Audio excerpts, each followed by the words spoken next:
Welcome, ladies and gentlemen, boys and girls, to T3PO Live. I am your host of today's ceremonies, VashSky. Thank you so much for joining us here today, and thank you so much for joining us last night, actually, on the 25K stream. If you were there, that was celebrating 25,000 subscribers on the That Park Place channel. Wouldn't at all be possible without you or what Pro calls the gigawatts. So thank you so much. Speaking of gigawatts, though, we're going to be talking about, Universal FanFest Nights. Very, very interesting stuff featuring a lot of gigawatts there for sure. And we also have some people who have attended. So that's going to be really, really awesome to see.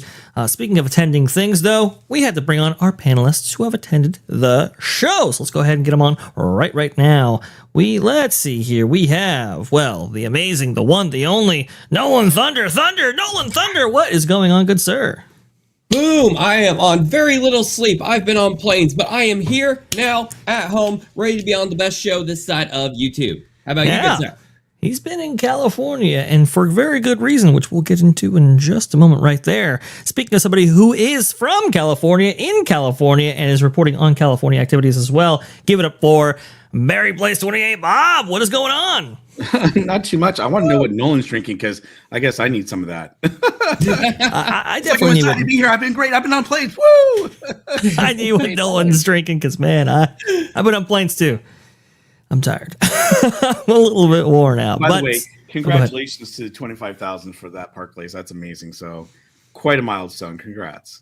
And it's awesome. It is awesome to see. It's awesome to see the growth of that channel and to see the let's say, this term gets thrown around a lot, but community that we've built up. It really is a community of the That Park Place network. That includes Bob. That includes Nolan. That also includes people from Germany. And one in particular favorite of mine, it is Erica of American Rough. Erica, what is going on? Sehr gut. Doing good. Fighting bees in my yard. That's what. Oh, I see. Well, I hopefully this can be a little bit of a reprieve from some outdoor work right there. And as Nolan says, for $5, let's make it a good day. Well, I agree, Nolan. Thank you so much for that. You didn't have to do that, but very much appreciate that for sure. I just say, Nolan, keep that energy, because when you get to our age, like my age, it's just not going to be there. I envy You just see me slowly, You, like, Erica, hello. just slowly start melting and dissolving. Oh no, I hit the edge. Ah! I will say it's a gradual thing. So, but hang on to your energy while you got it. I I'm appreciate trying it. as best I can. As a friend of mine says, it's not the age, it's the mileage. I'm feeling a lot of mileage right now. Yeah, that's a good Indiana That is Jones true. quote, actually. That's where that comes from. Let me see here. I'm trying to get everything ready in the background. I know we have limited time, though, with one of our panelists at Fairy Place 28, Bob. He has all kinds of places to be, people to see, things to do, so I don't want to... Oh, give me a second here. Okay, I don't want to not have him relay his amazing experiences at a recent Bob Gurr event. Bob, you're here with some faces if you've been watching any Disney related content on YouTube. Please go ahead and take us through the event that you were able to attend, the people that were there, what it was all about. Go ahead. Sure. So we actually got to go to the Bob Gurr movie premiere on Saturday night at the Alex Theater in Glendale. It's called Bob Gurr Living by Design. And we actually didn't walk the red carpet. They had one there, but we did get to spend some time with Bob Gurr. We got to see, obviously, here we have Justin Scard. We got to meet Garner Holt. There he is. And then we also got to hang out with Floyd Norman, which is pretty sweet. Try to say hi to Tony Baxter, and unfortunately, he as soon as he came into the building, he like exits stage right up the balcony stairs so that he could avoid everyone. But it was great. We had a wonderful time. The movie, if you guys are planning on seeing it without giving anything away, was here at the Alex Theater in Glendale. The reason why I was at the Alex Theater is that Bob Gurr grew up in Glendale, and his dad actually had a sandwich shop just a couple blocks down the street from the Alex Theater. So him and his sister used to spend a lot of time here. So they wanted to do the movie premiere here. And it was nice. They did a nice little intro in the beginning, and the city of Glendale actually acknowledged Bob and gave him a special award. And then I was there with Theme Park Casual, Courting California, and our friend Elisa. So it was a lot of fun, all four of us hanging out. The movie is a little bit different. And are you going to play this one real quick, or? Well, we'll wait on that. Go ahead. Okay. And so the movie is a little bit different. It's not just a straight documentary about his entire life at Disney. It's more of, hey, this is how he lives by design, his own life. And then they throw in things about Disney. And then after he left Disney, what he did and how he did it. And it's kind of amazing because there's a lot of things about Bob that I didn't know about that I got to learn in that movie. And then it was cool because we had a Q&A afterwards with Chris Merritt, who's also been on our Park Streamer show a couple times already. And he's a former Walt Disney Imagineer. So he took the time to interview and do a little Q&A with Bob Gurr on stage, which Vash was just starting to show. So it was a lot of fun. It was great. It was about a 3-hour event. And then one thing that would have been great. So Cordy, Danny, and I, we carpooled, and our friend Elisa was separate, and she hit me up on the way home and said, "Ooh, too bad you guys had to leave early. We all got invited to go hang out with Tony Baxter, Garner Holt, Floyd Norman, and a few other people like Paramount executives, et cetera, to have a late night snack at Bob's Big Boy." But unfortunately, we had to leave and take off because we had already carpooled. So I was like, oh, how cool that have been to have a late night snack with Floyd Norman and Tony Baxter. That would have been awesome. But it was really great. We had a great time, and thank you so much for letting me share it. And that little clip that you were starting to show there was Bob talking about the basketball court inside the Matterhorn. And someone asked, was that planned? And he answers the question. Let me see if I can get this in here. Give me just 1 second. I unfortunately, we had some technical difficulties before the actual show itself, so I'm trying to catch up here, trying to make sure that we get everything that Bob was so gracious enough to share. They also took a picture with Bob, and for some reason that's not coming through either. So I'm working on it, folks. I'm working on it. Don't even worry about that. But here is that interview portion right there that Bob was talking about. Let's see if I can get some volume up here. Yep, there we go. And there. I'd have to repeat what everybody else speculated, but the best knowledge that I know of, because I had a job a long time ago to install some equipment up in the top, and that area, as the building expands, in a way, or shrinks going up, and there's a spot where there's a major floor where the elevators change and a bunch of other stuff. It's just big enough for a half court, and it was always used as a break room, sort of. So I think some witty soul decided, oh, bring in a hoop and nail it up on a part of the building there, and there was just enough room to half court it. And then a few years ago, for the Imagineering story that Leslie Irox was shooting, I was asked to go up there and do a little, fill-in stuff. I walked up there by myself, finishing the shot, and there was 3 balls on the floor, and I saw the hoop. And I have never gotten a hoop in my life, and I shoot underhanded. Old people can do that. Ball went up and went that way, the next one went up and went that way, the next one went up and went right straight through without touching the darn thing, and I screamed and yelled, that's the first hoop in my whole life. That's the part I remember best. There it is. There it is right there. That's pretty cool. That's pretty awesome to have Bob Gurr remark about his time in the Matterhorn's famous basketball half court kind of thing that's up there. And you can kind of see, I brought it up on screen briefly right there, but you can see the rough layout of the Matterhorn and where that is located within the structure itself. It's just super, super cool. Bob Gurr, one of the first generation of Imagineers, I think one of the only still with us actually from Walt's era. That is actually for sure. I think Roy Crump unfortunately passed away a couple of years back. So we are running out of people who were directly connected with Walt in that way. But to relay his experiences about working at a most amazing time in the company's history is really, really, really cool stuff. So Bob, that is awesome, and thank you so much for sharing it with us. Was there any other things that you can tell us about this event before we move on to stuff that people are also interested in? Well, the movie's actually coming out, so you'll be able to catch it. I think it's limited release, and then obviously it's going to be on like iTunes and things like that.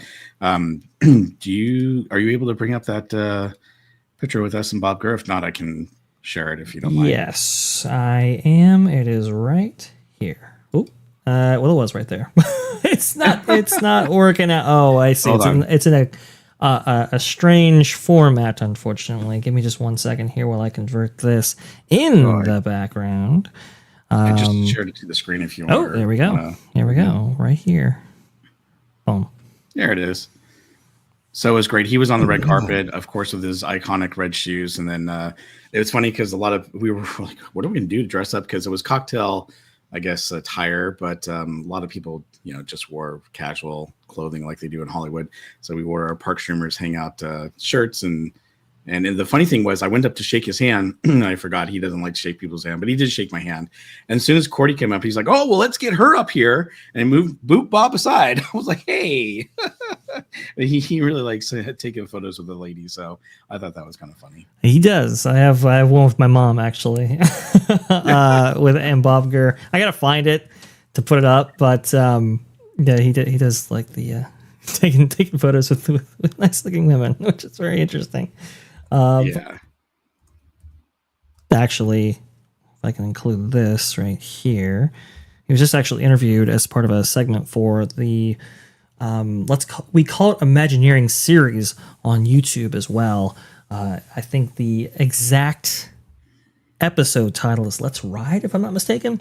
And that was pretty cool to hear his experiences working for Walt Disney, Imagineering, and all of that at a very interesting time, like I was saying before. Very, very cool. Thank you so much, Bob, for that. Awesome stuff. Let's see here. I think, though, we have to get to this portion of this segment right here. It's the thing that everybody's been talking about, especially on the West Coast. And honestly, I've been seeing more FanFest Nights stuff, I do apologize. Then I have Epic Universe stuff in very, very recent days. We have one person on this panel who was actually able to attend this illustrious event. I'm going to go ahead and set it up, though, really, really fast, so that way you can just relay your experiences and everybody knows kind of what we're talking about. So FanFest Nights, here we go. This is from MiceChat. Universal's FanFest Nights fandoms unite for an epic new adventure. Are you ready to see what happens when Halloween Horror Nights and Comic-Con collide? Universal Studios Hollywood's all-new FanFest Nights event has finally landed. The after-hours event transports fans into the worlds of their favorite fantasy, sci-fi, anime, gaming worlds, and what an amazing night it was, with short waits on rides, new FanFest experiences, fun food and beverages, and some very tempting merchandise. The franchises involved they run the gamut, but the big five, maybe six I can think of right now. You have Back to the Future, you have Dungeons and Dragons, you have Star Trek, you have Harry Potter has new experiences coming out, you have Nintendo being featured with Yoshi meet and greets, which is very, very cool, and you have 2 anime featured. You have Jujutsu Kaisen and One Piece, all featured as part of this event. It's super, super cool. But everybody's talking about the Back to the Future portion of it. To give you an idea of what this is, for those that don't understand how Destination Hill Valley works, because you were just seeing a bunch of videos and photos of random events, let me go ahead and I'm going to read this off screen while you can see what we're talking about right here. Let me go ahead and reduce the audio there. It is roughly a 35-minute show that plays on repeat throughout the entire night. It begins with Marty arriving in 1955, Back to the Future 1, and it follows through the chronological order of the entire movie, with the scenes being played out in front of you. The finale switches to digital media projected on the clock tower itself. In 35 minutes, you get to watch Marty arrive, meet George and Lorraine, devise the plan with Doc to get him home. George lays out Biff and takes Lorraine to the dance. You can quite literally go from scene to scene and get a front row seat on the actual set. And yes, this is all taking place in Courthouse Square, which is super, super cool. The same place where they filmed the actual movie. What is it? Back in 1985. What is that? 40 years? Man, that is remarkable right there. And to speak even more on this, we also have Theme Park Wizard joining us as well. He also attended the opening night festivities on FanFest Night, and I think went back in order to speak with or meet with Nolan and attend the event that way. Wizard, are you there? Yeah, you can hear me clearly. Yeah, you're coming in a little bit delayed, and it's a little bit hard to hear you, unfortunately. Wizard has to attend this show during his lunch hour because it is about 12 noon there, about Pacific time. Wizard, are you there?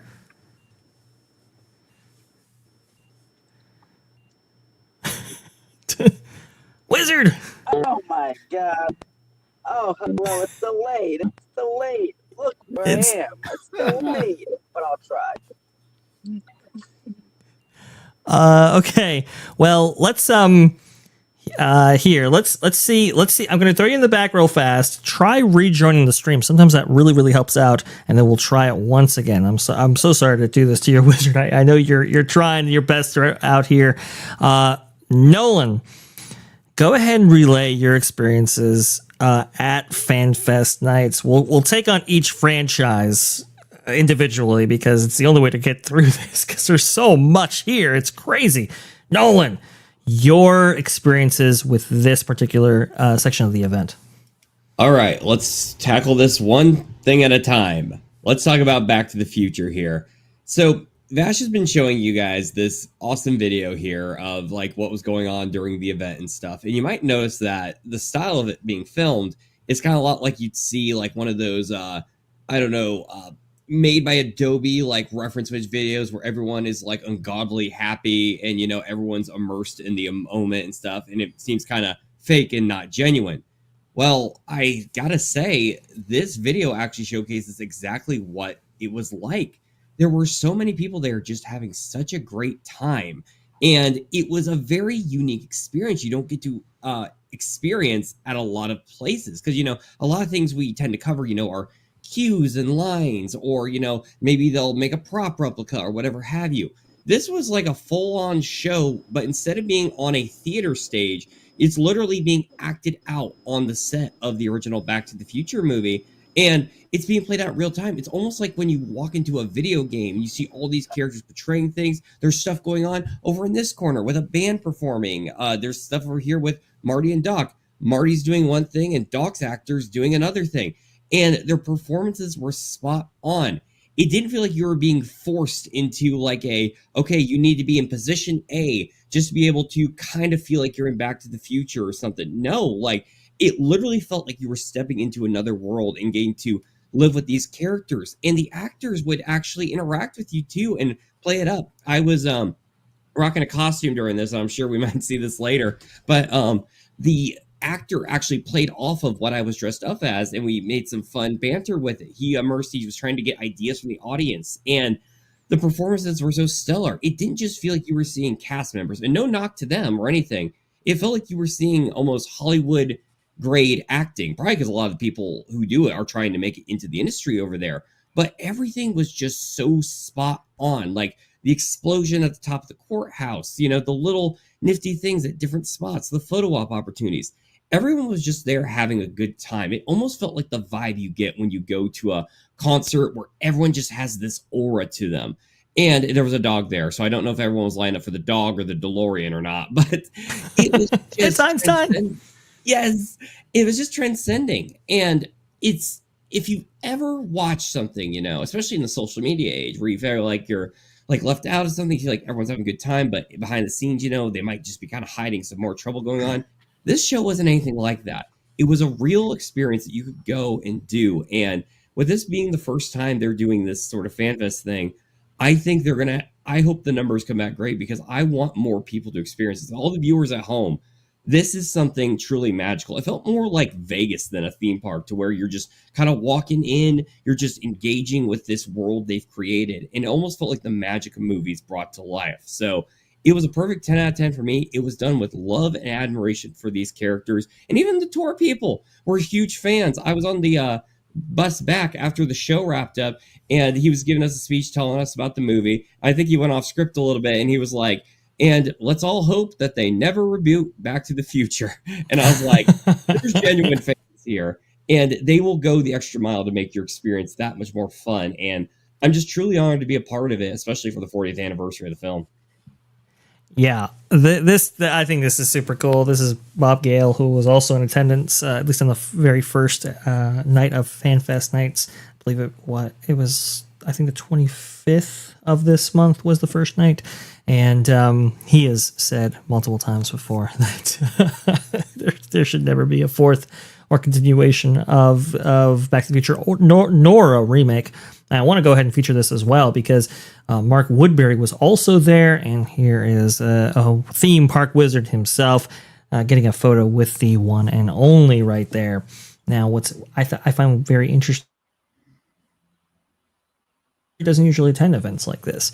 Usually he's at big openings for sure for theme park installations, but never like after hours party, which is essentially what this is. So the fact that he is there, I think, really speaks to Universal, I think, watching closely on what the reaction is to some of these franchises, to this event itself, and maybe getting versions of this in other parks, or a realization of these franchises in more permanent form in some of their parks around the world. So that is, I think, really, really cool. You can see more pictures by Guy Selga here on what this event was actually like. It's everything that I could have possibly imagined and more. When I heard about it, when I read about it, I was like, this is going to be cool. This is going to be awesome. And it looks like they absolutely delivered. You see Mayor Goldie Wilson over there, Mr. Strickland, which is pretty cool. You see Biff, obviously. How amazing this was. I didn't even know they had this stuff for any of these other characters. That's how cool this was. Yeah. This is very, very cool. Oh, and we gotta, you got the clock tower lady, which is great, which is absolutely fantastic. And yes, she is trying to get donations, as you can see right here. At the Hill Valley Preservation Society are attempting to save our beloved clock tower in town. Now, we here at the Hill Valley Preservation Society are attempting to This is save. fantastic. Yeah. And you can see a little bit more.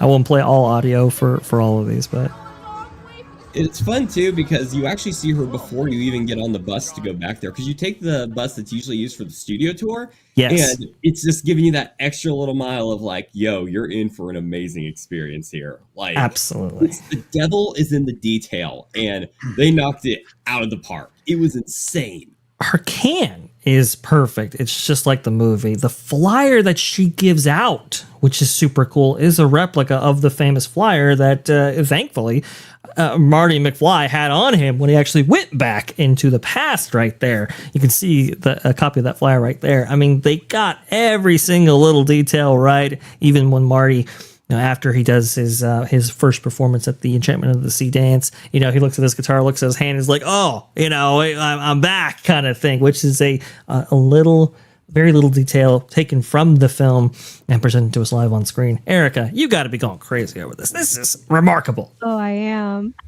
I'm like, oh man, I wish Raph were awake. Oh, and I really wish you could have gone. So, Go ahead. I'm sorry. I'm just in awe. My jaw's just kind of dropping. It looks so immersive. So is it okay, I have a lot of questions now. So Please. is it you just go from place to place and Yep. you see skits, or because I'm It- seeing like these little skits and then crowds kind of forming in front of the actors. I'm just a little I expected more just walking around. I don't know, I'm a little lost in that regard of Go ahead, Nolan. if I were there, how does one participate? So honestly, it's not. That's part of the beauty of how they handled this event. They didn't make it like, okay, you need to stand in line XYZ in order to just meet Marty or something like that and talk to him. Literally, actors are all performing and scattered at different portions of this whole square here where the clock tower is at. So a lot of the time I was hanging out where Doc Brown was at, up at those staircases there, and they do it right because he was trying to figure out how to send Marty back to the future. So he's going with a little clipboard, taking notes, trying to get ideas from the audience. And if you've seen the movie, you can help him kind of connect the dots. You can probably do some playful banter with whatever you're doing. And then on completely the other end, you could have Marty and he's performing the musical number with the guitar and all that. And you can just walk up to it. It doesn't feel forced. They're going to be going off their dialogue and their improv, whatever they have to do. But then they'll sometimes be like, hey, you want something? Or I'm sure if you ask them a question while they're doing it, they go, play off of whatever you're doing.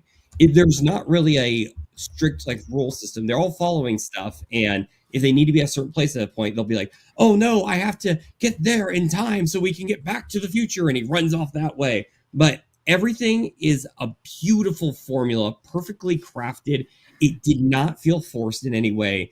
And that's part of, I think, what made it just such a magical experience, because it literally felt like you were walking into another world. It was next level. I want to go ahead and point out something real fast about this clip in particular, Erica. Don't worry, I will have you complete your point. Don't forget it. But this particular clip, that's Biff Tannen's car. That car was the one that was used to film the movie. That's the film that's the film car right there. That's part of this skit. That's the beauty of this event, is that they have the real assets that they use to film the movie, not just replicas. But go ahead, Erica. Yeah, I was just gonna ask. So when the actors, I guess, just kind of move, the crowd just moves with them to see what they're gonna do next. Is that kind of? You can if you want. It's like if they're darting off to a completely other spot, you can kind of follow and try to find out more about the story. It's kind of like in a video game where you have like a side quest or you can follow the main story. A lot of times if they dart off, you kind of get your fill and you want to see more of what's going on. So if like Doc runs away, for example, you might go across and be like, oh, there's a little spot where they're replicating the flames on the road from the movie. Or, oh, you might see Marty performing over on this end. So you're going to go check that out. And there was like 10 different things going on at once. So it just kind of matter of where you wanted to walk up to, and the actors would scatter around. I saw this part here like in person, and they're kind of prepping up. At this point, Marty would dart off to his performance, and then you can kind of go by, hey, what am I most interested in here, without having to follow like a strict rule set. It was really cool. So you're like following the story, or you don't have to. You can just kind of Yep. go wherever Yeah. you want. And even if the main characters aren't there, you catch the extras, I guess. Yeah, Mhm. because they have like a lot of stuff set up to like where they have like signs replicated from the movie. They'll have like a sledgehammer game where you can win like little Back to the Future prizes. There was the DeLorean with the dog, of course, Einstein, and there was that one did have a line, so you could wait and take your picture there, or you could just kind of chill with the band a bit. Like stuff was constantly going on, and I don't think I've ever seen something like this Vegas-esque show. I don't think I've ever seen something like it to where it's so perfectly crafted and it doesn't feel like you had to have a lot of lull periods where you're waiting the whole time. It was really interesting. It So you're is. the extra in a way. It's like you're on in their world and you're part of that world. Did I get Yes, that right? exactly. Okay. It is super Wow. cool. A amazing concept right here. To speak more about this and this particular location on the back lot. Well, it's backlot extraordinaire. LW Ghost. Well, Lou, you what's know, going on? This thing, I watched this earlier. It reminds me of the Adventurers Club Yeah, as far Yep. as the participatory nature of it. that's a And good. that, of course, came from even earlier variations. I've told the story, but there was actually a sort of a pop opera about the Titanic in Germany that came to UCLA one time. And you started in the forecourt of Royce Hall, and they had the people on the grandstand, and they swung a champagne bottle against the wall. You went inside, they had the whole deck, they acted out most of it. And then you were a passenger. And you went up onto the stage and down through the flies, and people are lying there dying. And you wound up down in the scene dock out in the back of the theater with a lifeboat on one of those scissor lifts, and it was going up because you were drowning. That kind of involvement of theater is just a wonderful, wonderful thing. And these people are really good at it too, by the way. They're really, really good. These beauty. actors are remarkable. Go ahead. Yeah. And the beauty of it too was not once when I was down there did I see at least someone, who was organizing the chaos, like, like a member, maybe like a captain type attire where they're like, hey, crowd, make your way over to the clock tower. Something crazy is about to go on. No, they just, once you're off the bus, they just like, hey, go out, have fun. Like you're walking into a playground. It's not like, and what you thank used God to for with that. Disney. No narration. Yeah. In 10 minutes, the reenactment of the movie will happen over in Sector V. Right. None of that stuff. That ruins the immersiveness in it, and that's Sure. the thing that. And I really haven't talked about this a whole lot, but even at Star Wars Night, you got the event going on, and people are like, you need to move this way. You can't stand there. You've got to stand here. It's like, I'm trying to enjoy the show. Why are you yelling and screaming and telling people where to go? Right. And here, and by the way, so Cordy in California, she went on the opening night too, and she said it was so amazing for the Back to the Future section. She was there for like almost 4 hours just for that. And I'm like, seriously, 4 hours is that great? And then when I went back and watched the footage and everything, I was like, now I get it. Now I see why there's so many different things like Nolan was talking about. There's so many different aspects and so many different areas that they're acting everything out. And in some scenes, she wanted to see things more than once. So she spent a lot of time down there, but she said it was fun, it was immersive, and she loved it. And that was just the Back to the Future part. Let's These get a little people bit of this rehearsed audio here. So much, my God. To They did the simultaneous hair rub on the back of the head a second right, ago. right. Oh. Here you go. Here's a little audio.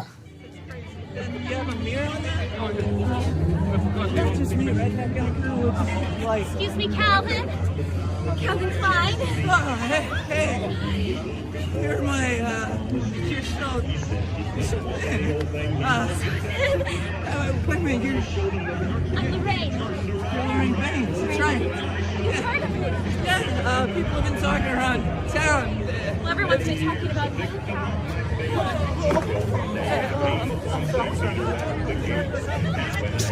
Look at that. I mean, That's cool. I watched the movie 100 times. Yes. Not 5. Well, he's Calvin. I mean, they're so. It's like they're just walked out of the screen. It's crazy. They're so into it. They're so in character. They have all the mannerisms. They have all the acting down. I mean, it's really, really well done, and I can't wait to experience it myself. I gotta get out there to FanFest Nights. I'm gonna go out there. To go, Vash. You will love every minute of it, and especially now, the age we're getting now, where we're in the digital age. Everyone has screens all over the place on their phone and all that. AI is making a lot of big jumps. I think there's going to be a bigger demand, for a lot of live shows, since a lot of the people in our sphere are going to be able to produce more Hollywood level stuff, and this could almost be the beginning of like a renaissance for live shows and going to the theater and all that, because like FanFest has a lot of potential going forward, and I am just so excited to see what the numbers are going to be. Like, I hope they brought in big profits and this becomes like a household Broadway thing. of tomorrow. Yes. Yeah. Absolutely. Yeah, I think it is. Brilliant said. Mm-hmm. Yep. That's a. And I think don't that's a mean great 10 comparison. years tomorrow. I mean the day after tomorrow. Yeah.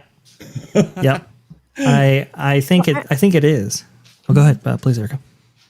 Well, I'm curious. I wanted to ask Lou. So what are your thoughts on all this? I mean, based on what you've seen, because I wish I was there. Really? You think it's as it good? happens, this week is my 7-year anniversary of leaving LA, and I've had nothing, although I thought I would, to take me back there. This would. Mhm. This would. Lou, I'll take you next year. Let's do it, man. it's a Let's do deal. it. This is when you're Oh, walking wow. up there. You can see a lot of the famous iconography, obviously lying in the States, and presented. There's a little 1985 here, but definitely 1955, a recreation of that billboard there. I mean, they really got all the details just right, and that all leads up to obviously the main. Well, maybe not main event, but the finale, well, you'll see the climax of the film. Let's see right here if we have a little bit of audio to go along with this. We might get got with the music actually now that I think about it, but you can see right here, this is projections on the famous courthouse with the clock tower up there, and you can see that they're playing out projection-wise the actual event, but it doesn't just stick with projections. There is pyrotechnics as well. You can see that right there. Oh, Boom. And the level of detail that they applied to this segment, sure, you just, from this angle, you just see the pyrotechnics up there. But if you follow it from another vantage point where the guide wire actually comes down, where the DeLorean would actually be in this moment, they actually have pyrotechnics and effects on that guide wire. They have the flames of the DeLorean going back in time. I mean, they really, really applied a lot. You know what of effort occurs with to this production. me? If, as we've all prognosticated, we were right, and the section at the new UK park is a replica of this square, will they do this show there at night? That's a good question. I don't know. They could. I mean, why not? Yeah, Certainly the projection part of it could be its own little mini nighttime show all by itself, absolutely. compared to an overall fireworks or laser They show. did show the entire courthouse square there, Yeah, so sure. Yeah, you might as well. You can see right here when the DeLorean actually goes back in time. You can see just about when the clock tower gets struck by lightning. You can see just that guide wire right there. It lights up in sync with all of that. And then you see the rotating license plate, like Marty's first time going back in time. And I think it's all there. It doesn't just do that during the show either. Like, they left it on a system where it's constantly on fire and the light display is rotating, so you can go up and get your picture with that too. It was sick. That's awesome. Oh, it's so cool. This is awesome. Now, they did have plans to have a DeLorean actually travel and make the journey and do it. Unfortunately, that did not all come together as much as they wanted it to right before this event. You always have to add something. You always have to plus it. Right. I think you're right on there, Lou. Also, too, maybe drones might have been involved as well. Trust me, it's going to get more elaborate as time goes on because this has been a major, major hit. And again, folks, this is just one aspect of FanFest Nights. That's the crazy thing about this because, well, there was also Harry Potter stuff too. If you wanted to, go into the theme park proper, they were doing some special meet and greet experiences with the Harry Potter section of this as well. Nolan, can you speak to any of this? Were you able to see any of this? So unfortunately, the only experience because it was trying to cram as much as I could into that night. And as far as Harry Potter goes, the only thing I got to see of Harry Potter was a little bit of their light show at the end from the line for Jujutsu Kaisen. I had already experienced a bit of Harry Potter in Orlando, and I thought it wouldn't have as much big impact stuff going here. So I can't unfortunately speak as much for this, but I did see a little bit of this show here at the end. I thought it looked pretty incredible. That was great with the train just now. That was the train right there on the projection. I mean, that's some really cool stuff as well. I know they had let's see, some really interesting creatures that you could meet. Let's see if we can play a little bit of that right there. Some really, really good puppeteering. I believe, I thought Jim Henson, obviously the Muppet guys contributed to this to some extent. I don't know if it was with this or Dungeons and Dragons. I'm not quite sure, but I know they did assist there.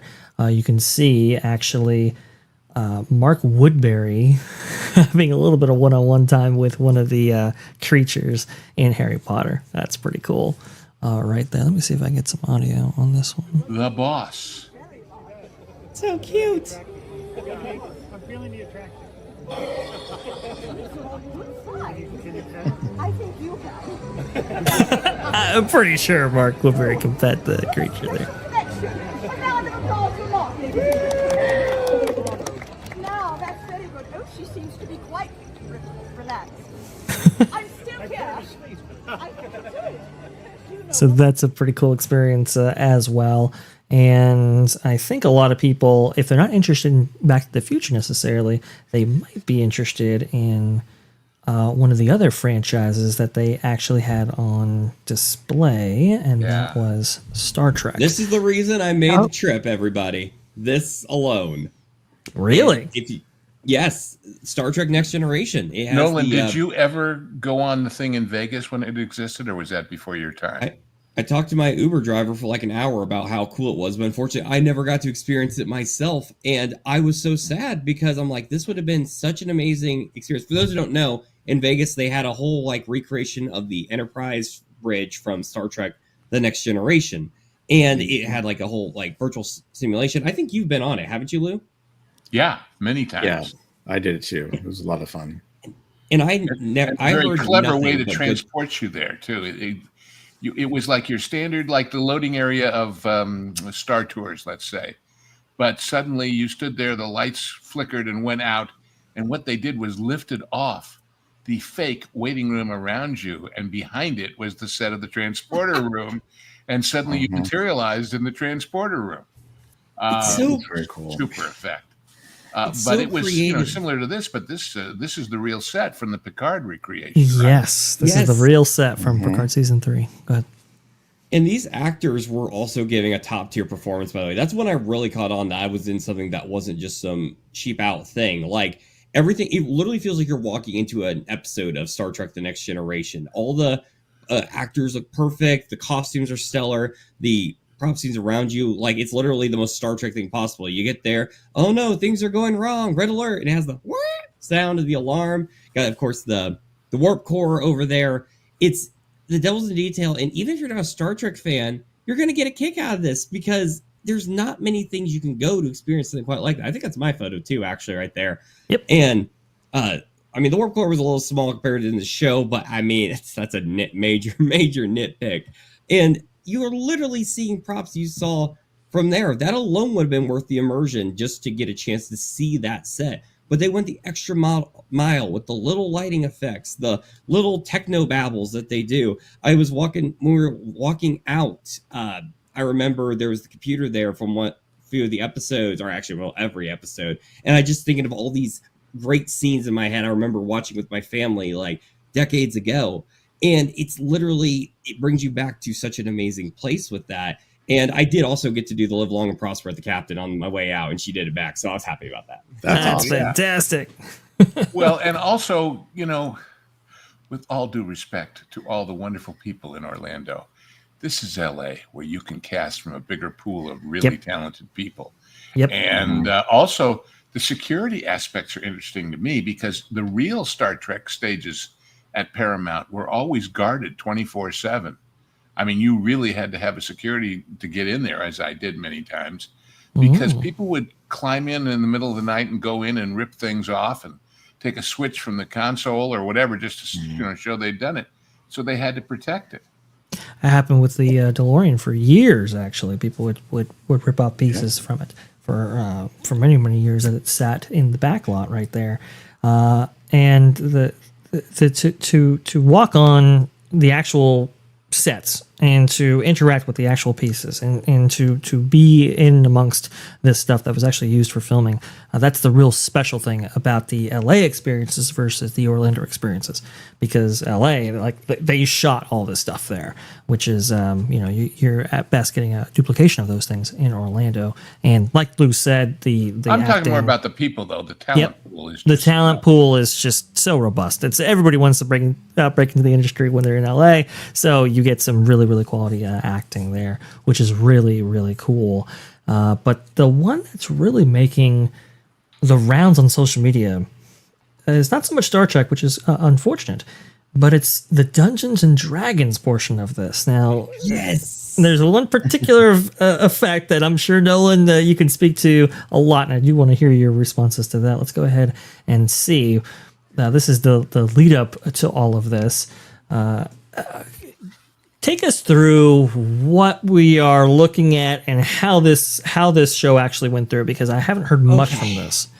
This is going to be a little tricky for me to explain, but this is going to be another reason why I can just praise Universal here so much, because I am not a D&D guy. I'm not a Jujutsu Kaisen guy. I'm not a One Piece guy.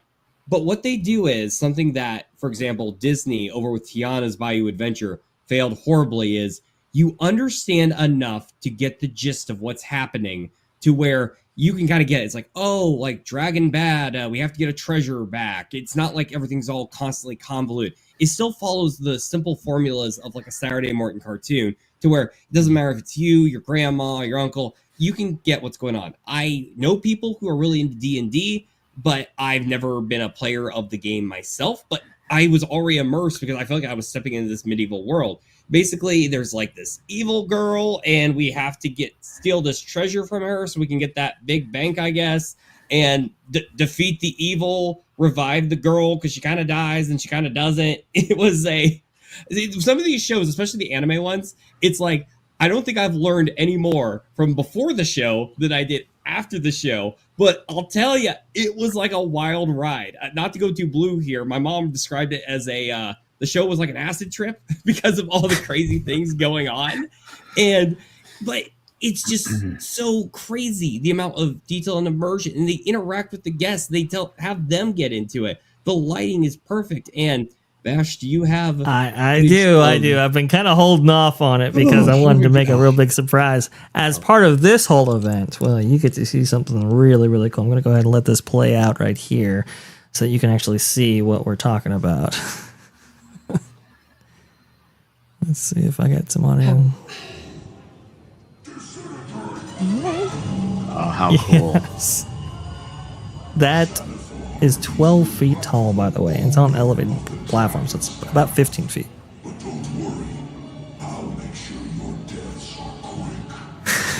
A lot of places you go, this would be like the only room, the only attraction. This is like one of like 4 or 5 different rooms you came in, but this was definitely the most impressive one. In the other corner, there's a massive hoard of gold and such, and he wants to defend it. And it's cool too. They even got this cool thing where he's like shooting like a beam weapon. It's supposed to like paralyze the audience or put them to sleep or something like that. They tell like everyone, the guy who's, instead of having like a cast member instructing people what to do, the performer who's like the warrior dude, he's like, everybody talk, he's trying to get us. And it's just so, it's like adult make believe. It's just so amazing. I'd like to say 2 things. First, Please. This all grows out of the experience of Halloween Horror Nights, obviously, and making it better and better and better. Correct. Which makes you wonder how great the thing in Vegas is going to be compared to anything that's ever been at Halloween Horror Nights. It's got to be another quantum advance on that, the way this is. Secondly, a lot of these kind of things, it's like, well, now that I've seen this footage, I know what goes on. I wouldn't have to go. You know, the old, I've seen the trailer, I don't need to see the movie syndrome. Not true at all. Every bit of this makes you want to be there. These people are so good. It just looks awesome. I know I'm going to go ahead and echo Theme Park Wizard's comments here. The Dungeons and Dragons stuff was jaw dropping. I remember having a phone call with Wizard, and he was like, "This stuff is super, super good. Dungeons and Dragons stuff, really, really phenomenally executed, really, really impressive." And it kind of follows, I think, the same template as maybe like Star Trek, for example, where you go from room to room and you follow the story. But just really, really, really well done. Bob, come on, you got to be super excited about this. Are you? Do you want to see this? I know you do. I do, and I'm actually gonna get a ticket this week for probably the end of the event, based on my schedule. But here's the crazy thing, right? So we've been talking about the Disneyland After Dark events and how bad they've been getting, and then you see something like this, and you go, "It's cheaper, it's more immersive, the hours are longer, and people are actually having fun." I'm like, what the heck? So here's something funny. I couldn't wait to share this with you. But yesterday I got to speak with someone from Disney.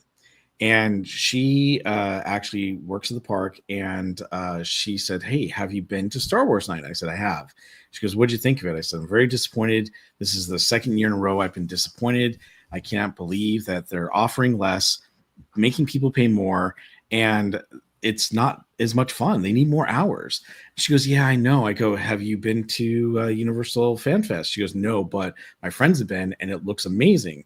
I said, "What gets me is that you have something, again, that's cheaper, more hours, a lot more fun and immersive, and people want to go to it."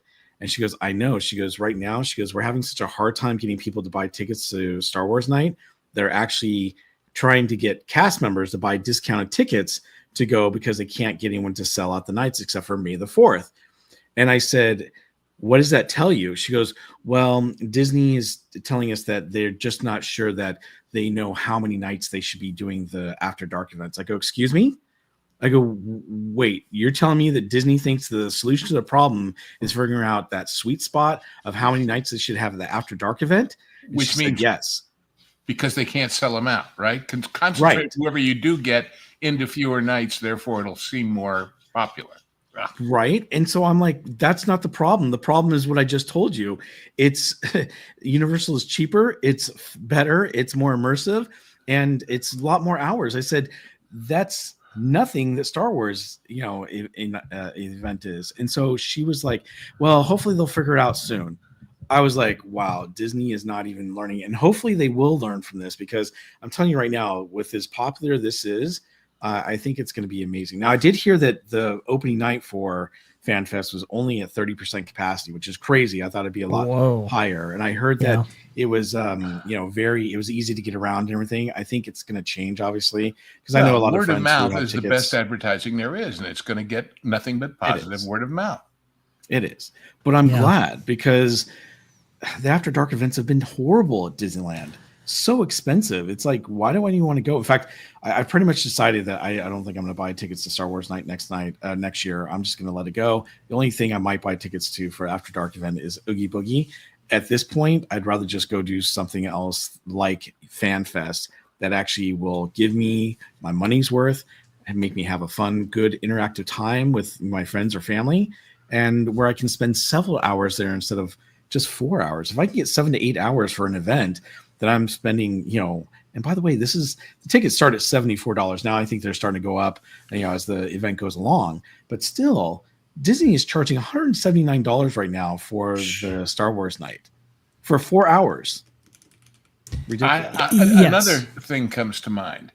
I have said repetitively, shame on me, but it's true, that the real threat to Disney from Epic is not just Epic. It's that people who never saw the studios or islands or Volcano Bay are going to say, "Wait a minute, all of this is over here? I never knew."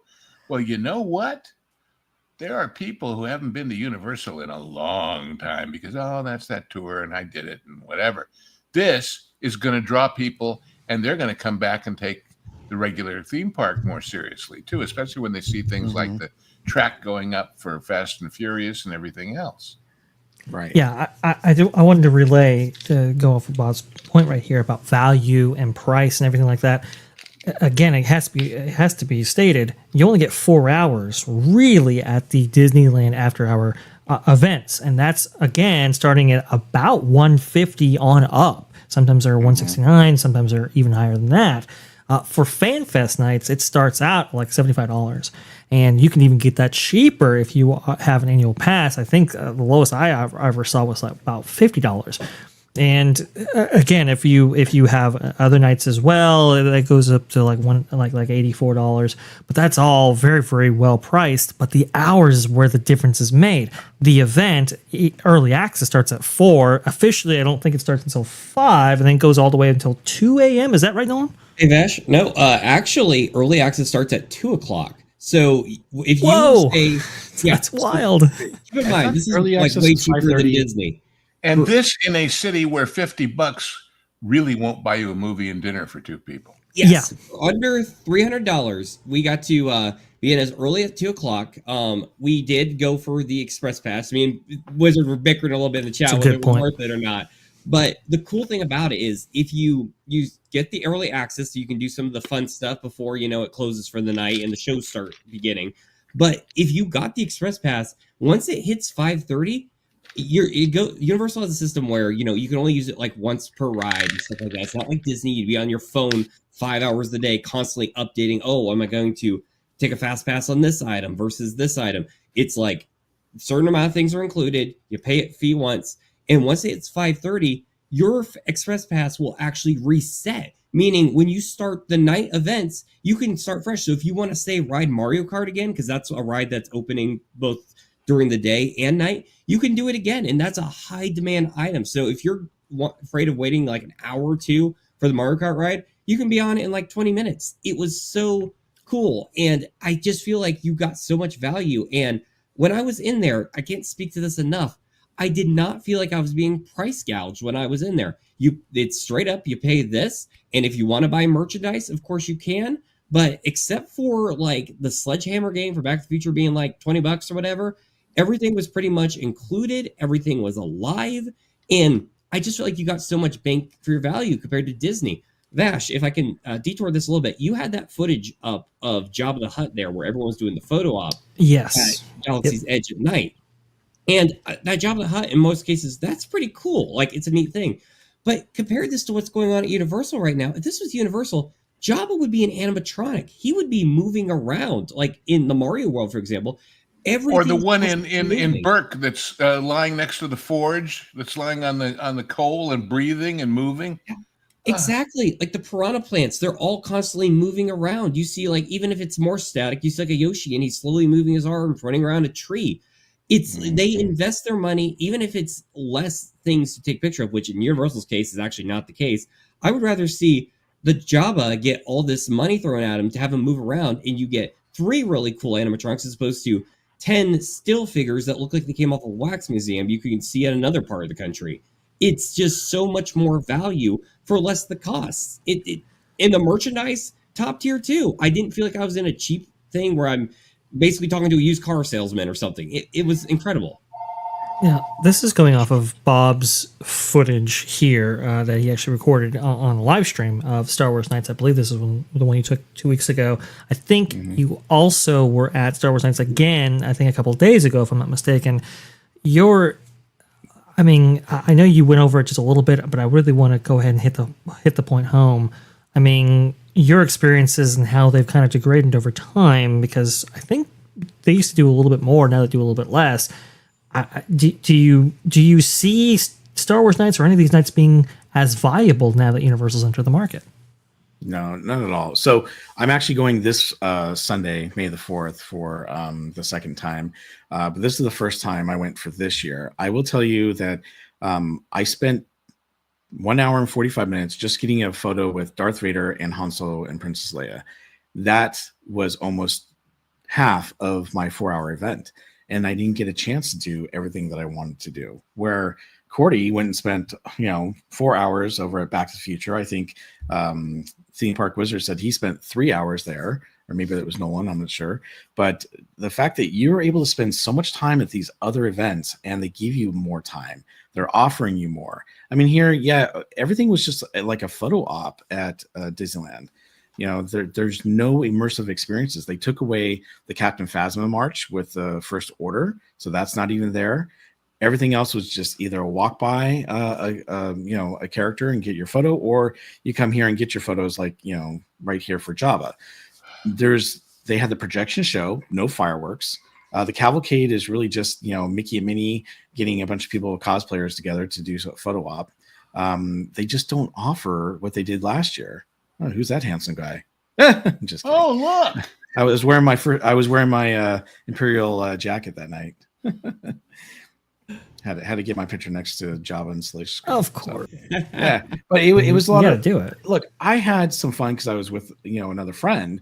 Well, actually, a couple friends that night.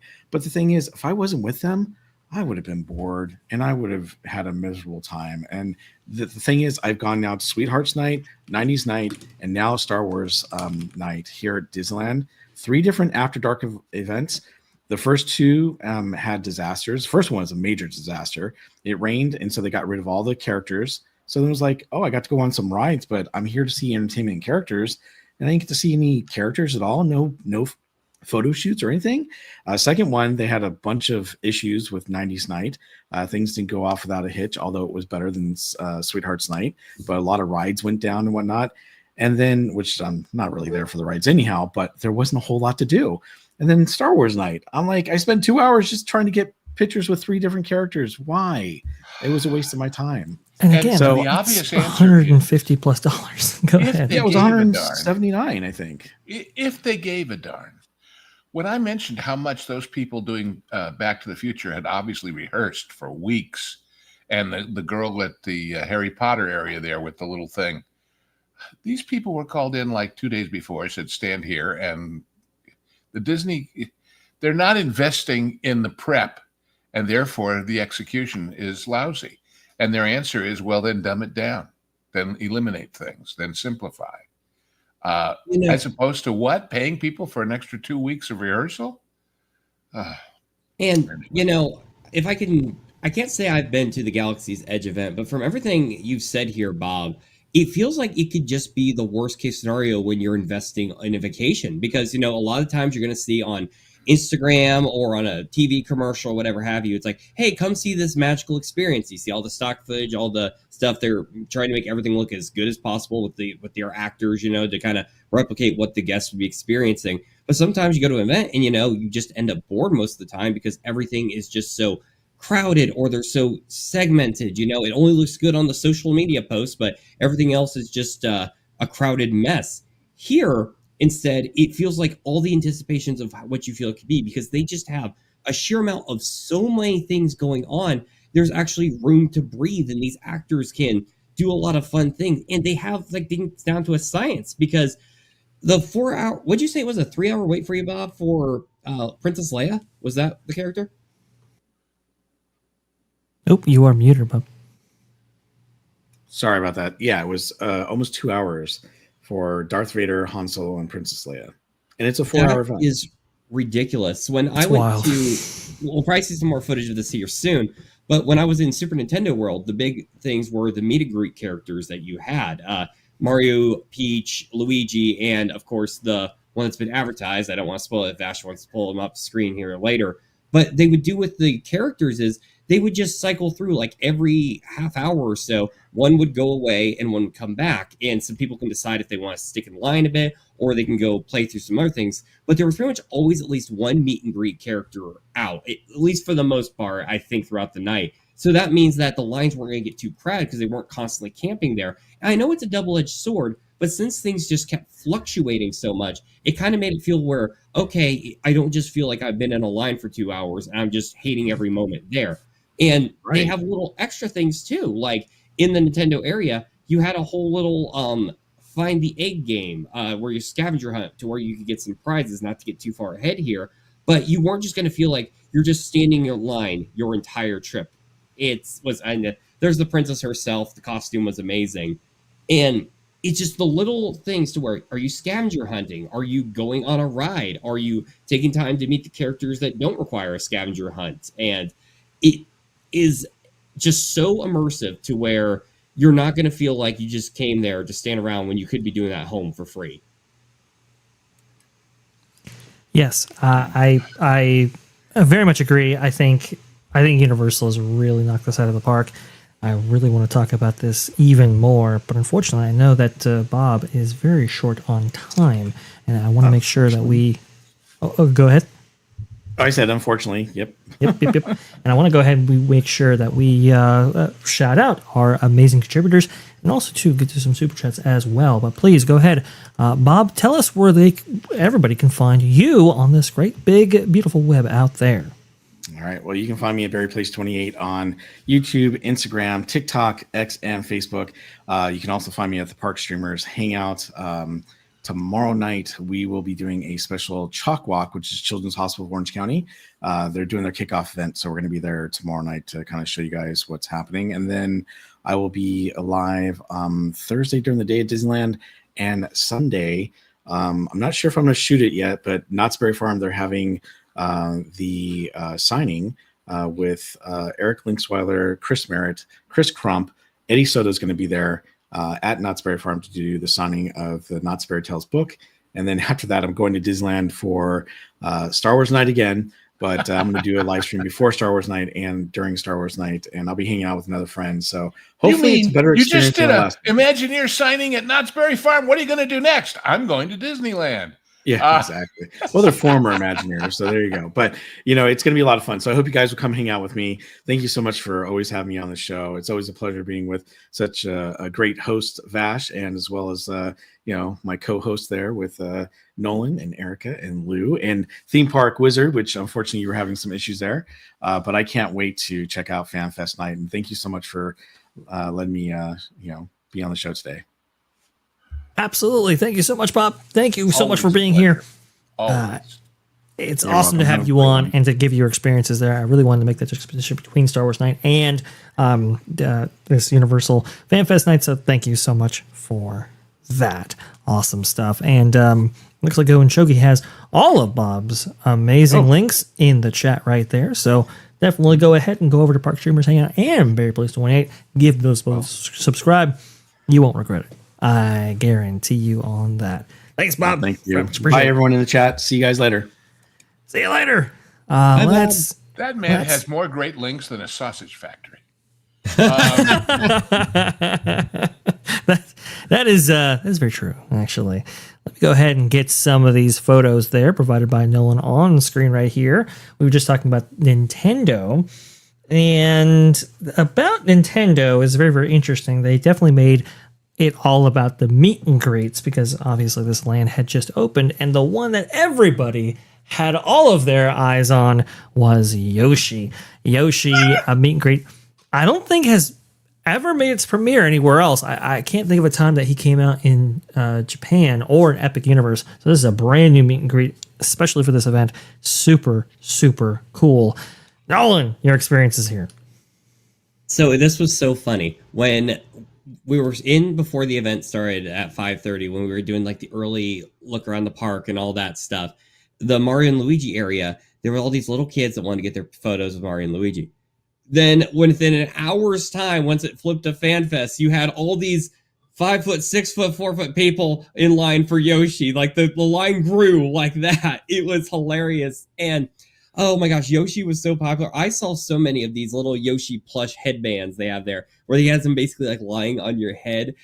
Yoshi is one of the most popular Mario characters, period. And for us in America to finally like be the debut of him, because usually that stuff comes in Japan beforehand to happen with Donkey Kong, we got to experience, and the costume was stellar. His shoes down there, they weren't a part of the costume. They were actually like their own piece, and they got his mannerisms right. It felt like in the olden days, Disney, where it's like, we need to have Mickey have a certain amount of style to his signature. Same with Goofy. Everyone has their own unique style. It was like this here, to where they all mimicked the characters to a T and actually took some time to interact with you. I got to meet, Yoshi out here, he was so popular. Some of these people looked like they were a 5-year-old in Toys R Us. It was so cool. Princess Peach was there. I didn't get to meet the Mario Brothers, unfortunately, but what they were doing with Yoshi, if you didn't want to wait in line for a bit or you didn't want to ride the stuff, I was alluding to this earlier, they had a whole scavenger hunt. What they did was they gave you these little crown things you could wear on your head, and it would have like 6 different riddles of where you could find different colored Yoshi eggs. And they're not like little eggs, they're like these massive physical props, and they scatter them throughout Super Nintendo land, from the outside, the inside, the rooftops. And you would go up to a cast member, and if you said where you found the egg, they would each give you a sticker. And once you have all 6 of the stickers, and keep in mind also, this isn't easy. Like, some of this stuff was really dang hard, and I'm impressed for any of the 5-year-olds that managed to do this. But once you get all the eggs, you get to go up to a secret area where there's a secret line. You give it to the cast member, they give you a gold Yoshi badge on your hat, and then you get to go to a hidden line area where you have this huge crowd of people here. It was a bit of a wait, but you get to see a unique either pink, they rotate between the two, and it's even more cool. I didn't even know they were going to have different color stuff. In the social media age, everything gets spoiled, but they still came around with surprises.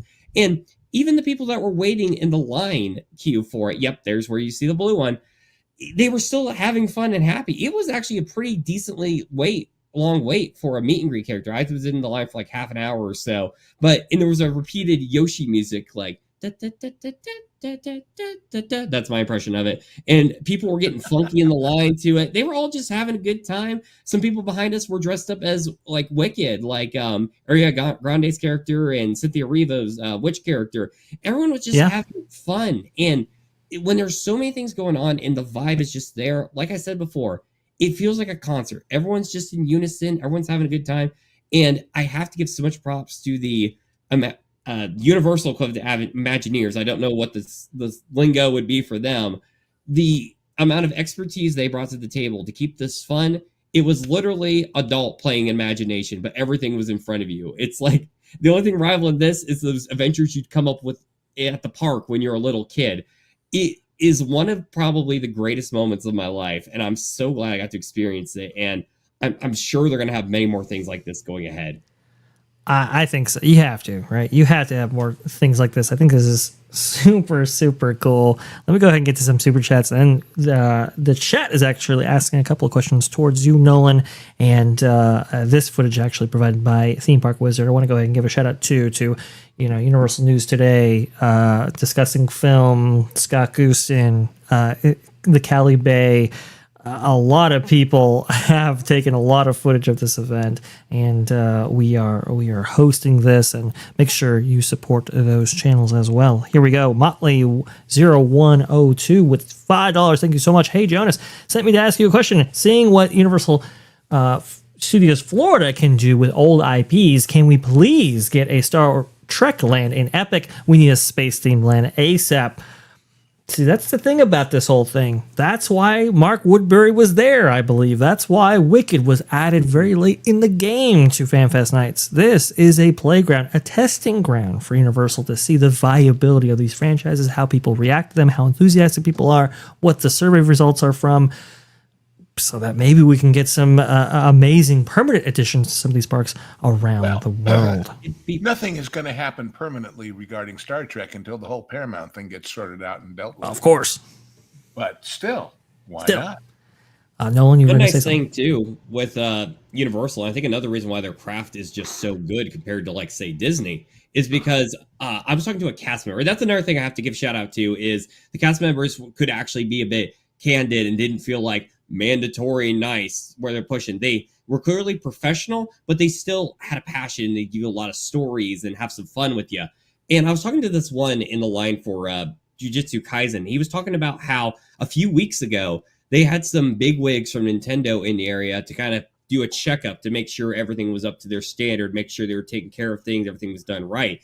A lot of this IP Universal doesn't own, they're borrowing it, they're licensing it and all that, which means they have to give it its best representation possible. If you have your own car, you might be willing to do some crazy tricks with it. But if you're using your sister's car, well, if you get a dent on that, that's on your paycheck, buddy. Whereas Disney, they're like, we already own Star Wars, so we can be lazy with it. They kind of just neglect him, let him go. Here, if they don't take care of his stuff, Nintendo, they can just take it right back. So Yeah. I think that's another reason why there's so much demand for this stuff to keep going on, because they completely nailed it the first time. And I think of something like Star Trek, that could be pretty easily done. They probably wouldn't want to use the prop forever. I don't know how they would want to preserve that for the Bridge of the Enterprise. But I mean, if they were to just recreate that could very easily become a permanent thing. If you could just maybe add like a VR ride off to the side of it or something like that, it's very doable to continue it.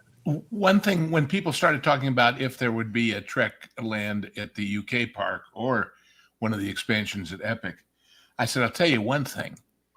Unlike Disney's stupid experience with Galaxy's Edge, if Universal does Trek, it's going to be Kirk Trek. It's going to be Uhura Trek. It's going to be Picard Trek, maybe, but it's not going to be Strange New Worlds. It just Discovery. isn't. Yeah, I mean, when you're stewards of other people's IP, now you have two people to answer to, not just the fans, but to the people who actually hold the rights to that IP. And if you only have the ability to create one thing off of that IP because your rights deal is limited, what would you choose? Would you choose to build something like a Star Wars Galaxy's Edge, or provide the experience that people want to actually see and go do? Again, you might only have one shot to pull it off. So that's kind of the interesting thing about this. Packing protons with $2. I thought you'd see this Back to the Future reenactment. Yes, I'd love to see this Back to the Future reenactment. In fact, I'm going myself very, very shortly. Packing protons with another $2. 1-to-1 GB Firehouse that plays Universal. Yes, Ghostbusters show up. Absolutely. I think a lot of people would love to see Ghostbusters return to Universal's parks and resorts. And Packing Protons with another $10. Lou, there was a place in LA the one time I went in 2004 that had a Cheers set there. Not sure if it was a recreation or not. Also had loads of costumes and a TNG set as well. It was a recreation. The original Paramount didn't let that out. I was there many times, but I've told the story about Jim Burrows, the wonderful director behind all of that, and actors and the method. And I was there one day, and if you remember the Cheers set layout, there was this area from the audience side on the left, stage right, upstage a ways, where minor stuff would happen. And Rhea Perlman comes out there and says a line. And Jim Burrows said, Rhea, come 4 steps further towards the audience and then say it. And she says, what's my motivation, Jim? And he says, because I can't see you or hear you back there. I love that story so much. It's very, very interesting. Practicality rears its ugly head, so absolutely. Anyway. Thank you so much, Packing Protons, for all of that, and to everybody donating super chats. Very much appreciate that. Now, Aldo's journal is amazing. If she maintains that energy all night long for several nights, man, she deserves a theme park Oscar or whatever they can give her. Because, wow. I agree. It's just the enthusiasm for these actors is extraordinary. Speaking about enthusiastic actors, Aldo's journal comes in. How long did you wait for Yoshi, Nolan? Shout out to Aldo. He's awesome. Yeah, about 30 minutes or so. We went to the line. We saw it was getting a bit long, and we decided to do some other stuff and come back. And it was about the same, so they were actually moving them along pretty good. But even with still having to wait 30 minutes, it's cozy. It's the weather was perfect, so it didn't really feel like you were just being drained the whole time. It actually gave you a little bit of time to recharge from all the craziness going on. So it really wasn't too bad compared to those horror stories Bob was telling about those Star Wars meet and greet characters, because yeah. And I think Wizard was actually relaying his experiences with this, and he was suggesting that you could have everything. If you really wanted to see everything at least one time, you could have it all done by like 10 o'clock if you just went in for, at the normal time that all this kind of stuff starts. Now, that might be a little bit ambitious and might be different from Nolan's experiences, but would you say that was about the time period, or would you say that maybe allow yourself a little bit more time than that? I wouldn't go that far. Granted, we did take a minute to eat dinner at the Krusty Burger to have some food, so that did probably take about a half hour off there. We left around midnight or so, we had been on like almost a 24, actually about a 24-hour stretch of no sleep because we were on the plane that morning coming from the Midwest. So it was a process there. But at the same time, I feel like if you really wanted to, within the span they give you from the 5:30 to 2 a.m., it was very much doable if you have an express pass. Now, Wizard thinks that you don't even need the express pass to make it happen. I'm a little on the fence with that, but I really think, seeing as how Harry Potter was about the only thing I didn't really get a real good look on, I bet I could have had everything done by probably 12:30. So it really, that gives you still an extra hour and a half in the park if you want. And if you cut out my food time, that means you can have it done before midnight. So you have plenty of time, and there's plenty of direction on what to do. And another nice thing too, if you're trying in a big hurry to get all this stuff done, you don't have to keep staring at your phone. They have plenty of TV screens that clearly show you where to go for all your destinations. It's not to where it feels like you're spending half your trip on your phone. It's really I want to know if the TSA had a comment about your costume. Thankfully not. They did not. I guess they like Back to the Future. I did get a compliment from a cast member, and he was a big Back to the Future fan. And this is probably like the third night of them doing it when we came down there, because we did it on this past Sunday. And he said I was the only Back to the Future Part 2 Doc they'd seen. They'd seen other variants of Doc, but I was the only one with like the gold jacket. And I was getting so many looks from people, like happy looks. Like they were so excited. All these men and women, like, it was just transcending. I'm like, I felt like, and I was hamming it up too, because I went all doing the Doc Brown voice. And when I got to meet the actor, we were kind of commenting on how there were two of him. And I'm like, oh, this is like a paradox. What the heck? It's just part of the fun. And that's another thing I love about Universal. They encourage you to dress up, join in on the fun. Disney has a strict policy against, probably, I would assume, to protect kids, I guess, to make sure other people aren't dressing up like their characters. But Universal, they have so much faith in what they're putting on and the protection of their own cast members, because they're stationed all over the place. Like, you're not going to be confused on what to do because it's plenty well staffed. Try saying that in 2025, and you can get into it. Like I said prior, there were people dressed up as the Wicked characters, and their costumes were lower than this, but it was still pretty good. It's like everyone gets a chance in at the fun. And I think that's part of why it's like, if you take Halloween, a comic convention, you stir them in a blender, and all you get is the most divine happiness on the planet. It's great. Absolutely fantastic. I love every part about this. This is so good. By the way, missed a super chat right here. And I know we missed a couple super chats on that Park Place earlier, actually, because StreamYard, I don't know what's going on with it today. It's just not saving stuff. It's not acting like it should, and it's really, really frustrating. So I very much apologize. We will actually read those super chats on the That Park Place Morning Magic Stream show on Thursday right there. The Mom with $4.99. I know it won't affect West Coast as much, but will people stop buying into the annual pass holder with Epic opening and Death of Rivers soon? The bigger question is, will they stop buying into DVC? Because the whole issue of DVC was, well, if you're going every year anyway, you might as well have an apartment and a kitchen and you know. But what if you're only like not going to the places where those are? So yeah, I mean, I think in Disney, you can see they're leaning into pass holders a little bit more with their VI pass holder events and so forth, but I don't know if it's going to really work if they continue to decline in quality, if they continue to strip away things and charge more. I think Universal's on their heels. I know they're in a weakened position, and they're gonna keep up the pressure right there. Erica, when it comes to events like this, Star Wars Night, Sweet Arts Night, we've talked a little bit about those before, or Universal FanFest Nights. I mean, at least for you and Raph, I think the choice is obvious. Yeah, this is, another example of Universal being in touch with their customer base, and Disney they just miss the mark every time. And they clearly are not in tune with what people want, despite the fact that we're screaming through platforms like YouTube, all over social media, even on X, and they're being tagged all the time on what we want. as Disney fans.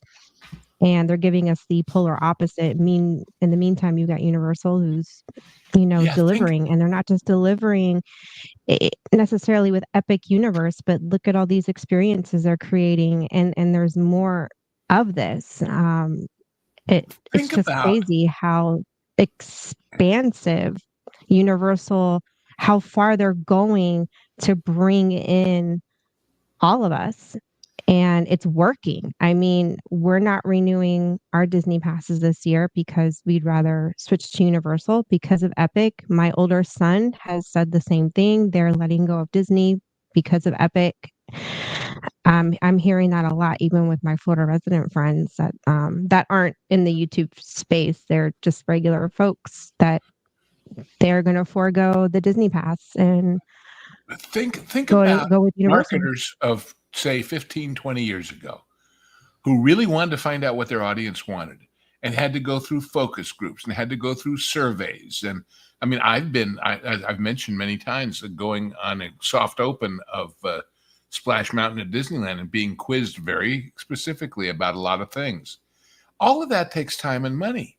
Nowadays, you can get all that stuff for free. Just turn on your computer and watch what people are saying online, whether it's Facebook or YouTube or anything else. And then they have the arrogance to ignore it. Exactly. And that just only irritates the consumer even more, is the blatant disregard for what we want. It at this point, it feels like it's being done intentional. And now they're just angering us to the point where, we're like, well, you're not the only show in town anymore, and we don't have to spend our money with you. Marvin Martinero once made a great point that really stuck with me. If you were to compare Universal and Disney, Universal sees like what caught on for a few years ago, the pumpkin at Halloween Horror Nights. There was like a little meme about a pumpkin little character, and Universal just went and embraced it and made it like its own character. I cannot remember the name of that pumpkin to save my life right now. Vash, do you know what the name of that pumpkin is? I cannot either. I know what you're talking about vaguely, but I can't actually think of it myself. But the idea was like, look, Universal kind of leaned into it, right? I remember them talking about, somebody was like, well, what's this coaster that they're building out here in the middle of Bounds of Adventure? What's going on here? And they said it was a churro stand. It became a meme, a crazy meme throughout the internet, to the point where they actually served churros on the first day of operation for Velocicoaster. I mean, it was just so funny. It was so good. They lean into it. They understand their audience. It's like I was saying with the costumes. Like they're encouraging people to become a part of the experience and that's how memories are made. They're not just made from you're just forced to sit in a position and take a cute selfie. It's made from the little things like that, like the little immersion, the human experience that's put into the blood of all this. And comparing that on the flip side with Disney tells you what you're going to like, what you're going to do. On the second day I was over here, because we did a million things on these past 2 days. I did not get a lot of sleep, my goodness. But we went to Disneyland, and they recently, not to go into too much of a tangent here, they rethemed their Space Mountain over in California to be themed to Star Wars for a little bit. It's currently called Hyperspace Mountain, which actually was a great ride and a great time. But I remember there was something on there where it's like, you're on a trip to Jakku, and it's the one from the sequel trilogy. And it's like, guys, in 2025, no one wants to go to Jakku. Right. No one. And when you actually get on the ride, too, it was actually like the traditional X-Wings and TIE Fighters. It was actually the best Space Mountain experience I'd ever had. It was shocking to me. I'd been on the Florida one, but the California one was just so much better. Yep. But at the same time, they still had to sprinkle something that people didn't like into it, even though it's kind of lying when you're going to get most of the older Star Wars type stuff. Universal, they make merchandise of that pumpkin now that was a meme. It's night and day, where one company understands its fan base, the other is too pretentious to where they don't think their fan base is that intelligent. And I'm sorry, I don't mean to kind of make a monster out of them, but it just shows that they are just so out of touch, like they're Hall & Oates, and they can't get it right. They think the kids are wrong. Well, Disney thinks that they are the say-all, end-all, be-all of, what's going to be popular, what's going to trend. And, we've vastly, as a country, have said no, not anymore. Are we going to be told what is the trend, what is acceptable in society, what we like? We are not going to be preached to anymore. Now you have the public pushing back, and not just pushing back, but just, voting with our wallets, I guess, for lack of better words. We voted in an election that basically said no to a lot of that. And now here we are on the entertainment side, and we're continuing to say no more. And it's spilling over into theme parks, and we're still saying, no, you are not going to tell And us certainly in the what movies. is in. Movie box office will tell you that too, right? Snow Yeah. White, etc. Yeah, and look what happened. The audience said no. The audience did say no, and Star Wars Night in particular, I wanted to talk about a little bit because Bob mentioned it, and I wanted to expand on that point. I had an anonymous source actually reach out and say that not only was Disney attempting to sell discounted tickets to cast members in order to fill up for Star Wars Night, he was going further and saying that they actually gave out tickets for Star Wars Night to cast members or employees of Disneyland in order to fill up Star Wars Night so that it wasn't sparsely attended. And I was like, whoa, that is absolutely wild. It's crazy because if you look at the value difference, like we've stated many, many times before, between the two nights, like Universal FanFest Nights, I mean, it's just, there's no comparison. What you get, what you're getting, and all of that. And for people who are going to the West Coast parts, a lot of them are annual pass holders. And so it's additional money from the pass price that you have already spent, whether that be $1,000, $1,500, or whatever, to go to these nights. Who would ever be compelled to go to Disneyland with its array of entertainment options when it comes to Sweethearts Night, Star Wars Night, whatever, when you have Universal FanFest Nights for only additional $50 if you're an annual pass holder there? And there's no comparison. And that's what's really troubling about all of this. Now, Hyperspace Mountain, awesome, very, very cool. You can see what that little thing was all about right there. LMG vids for that. But also, too, Wizard comes in with something very, very interesting. He is saying next year FanFest Nights will be at both Hollywood and Universal's Orlando. Did you guys see Erica's face? The public is happy. Did you see her reaction to that? Exactly. Indeed. Oh, gosh. Why wouldn't you? I mean, it's absolutely phenomenal. Go ahead, Lou. Of course it will be, and probably Osaka too, right? I would think so. I mean, this thing is a major hit. Major hit. Lou, that reminds me. I wouldn't be surprised if they would be branching this out a bit, because actually during the Jujutsu Kaisen show, which trying to follow on what was going on, that crazy thing, it was a lot of fun though. The anime stuff brought in huge crowds. We were definitely in a different world than we were in the 90s.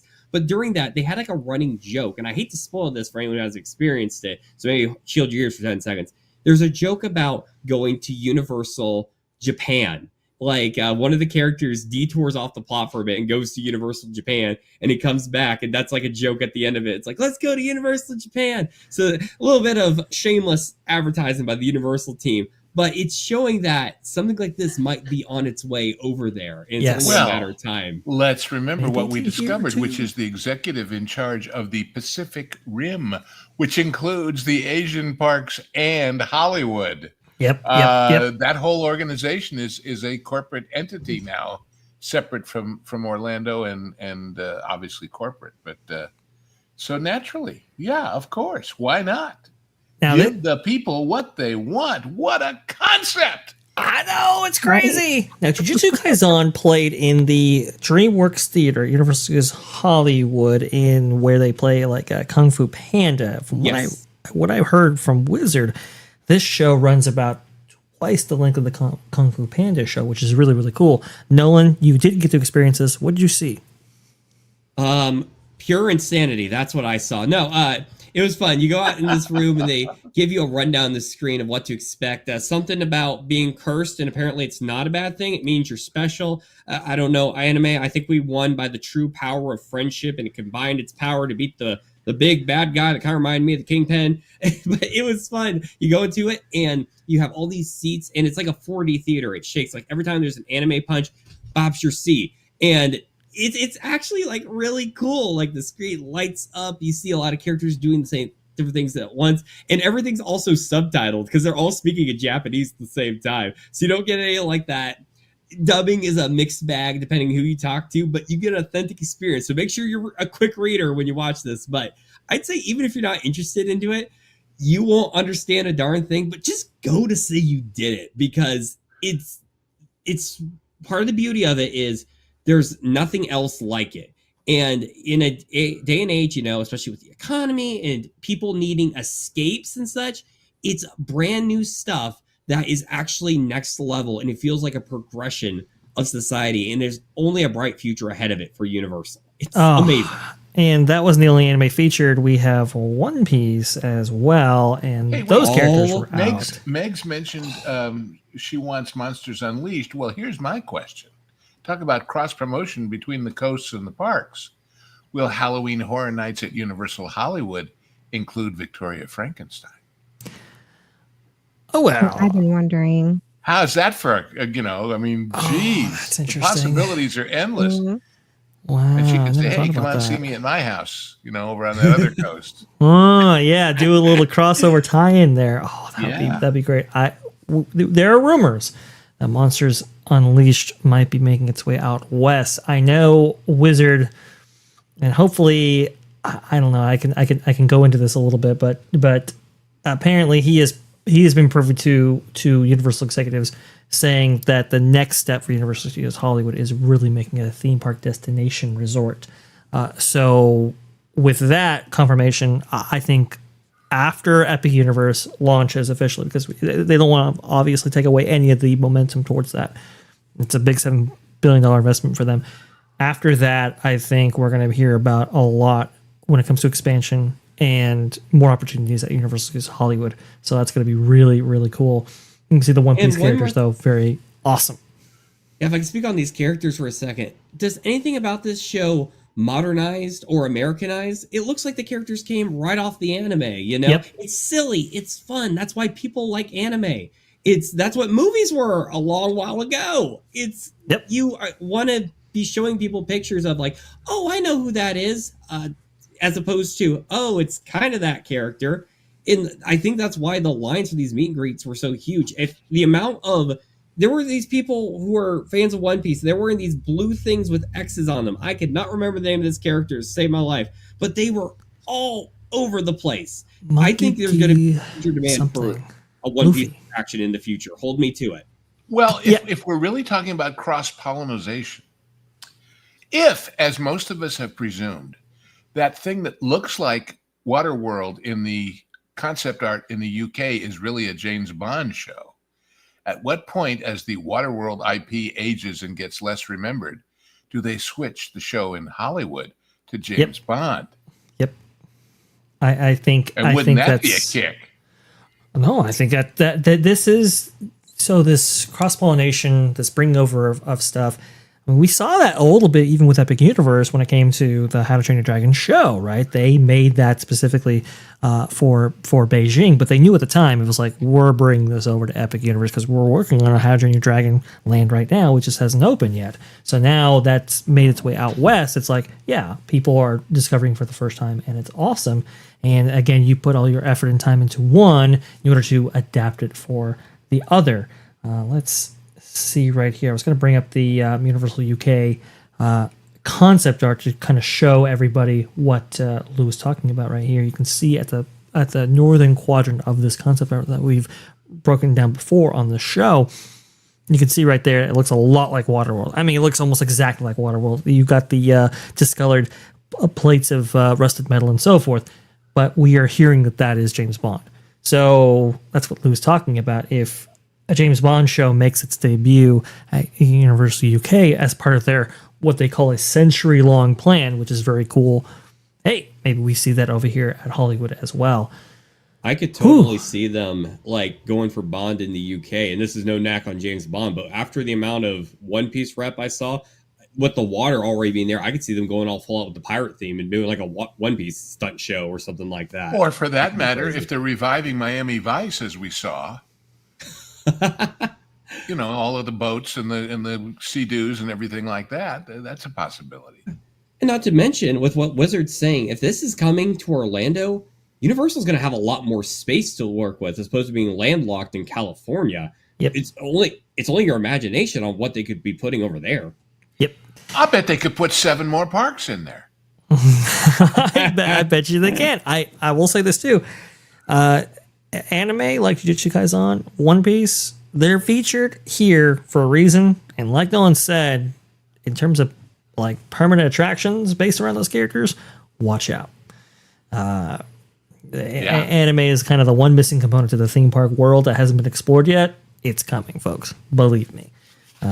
Nolan, you look like anime is here, and it's not here to be modernized. Be prepared. Yeah.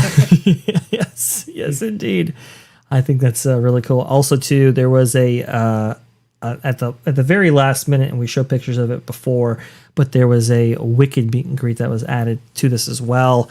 Again, Universal is kicking the tires on all these franchises and bringing them to a theme park near you. There won't be a major investment in Wicked till they see how the second movie does. Yeah. Yep. Indeed. That's a good reminder for all of us here. I think that just about wraps up our FanFest coverage right there. Nolan, you recommend the event? Would you go again? You going to, what do you think about all this? Tomorrow he'd go again. Are you kidding? If he could. So I have some advice for you, everybody in the audience. You have 3 things that you got to do in life, okay? You're born, you die, and you go to FanFest. Those are the 3 things that are surefire in life. So make sure everyone should try this out at least once. It's a magical thing. It's like how everyone should go to Disney World, at least back then. It's something that's just so different. And I saw a great point here I also want to bring attention to by Krista Joe in the chat, where she says she'd be much more inclined to go to FanFest than Halloween Horror Nights. And when I tell people in my day-to-day life about how awesome Halloween Horror Nights and the production value that goes into it, from Ghostbusters, Megan, Blumhouse, whatever, there's so many people, unfortunately, that are like, I just don't do scary stuff. I can't take it. It's just too jumpy for me. This finally provides something to where it doesn't matter if you're this tall, this young, this old. There's a huge variety. From anime, Harry Potter, Mario, they're completely different things from one another. Back to the Future. But they managed to do so many things in a healthy variety that doesn't intrude on each other. There's a good variety of theming to where at the end, you're going to be feeling happy. And at the end of the day, that's what all these events are about. So totally, I definitely recommend it. And like I said, it's cheaper than Disney and could actually, if you save up enough, can possibly be done in this economy. So go for it, guys. Have fun. It's going to get bigger. I do agree with this. Eric Stratton with the 1777. Thank you so much for that. I like the the donation amount as well. I told Ryan this great memory. FanFest will change in some way theme park after hour events forever. I have done most of Back to the Future style things with my family as Universal Studios Florida near the DeLorean years ago. Yeah, I mean, I think this is really going to set the stage, set the bar. Halloween Horror Nights changed the game when it came to haunted events. Obviously, Knott's being one of the first one to ever do a Halloween style event, but Halloween Horror Nights really changed the game in that respect.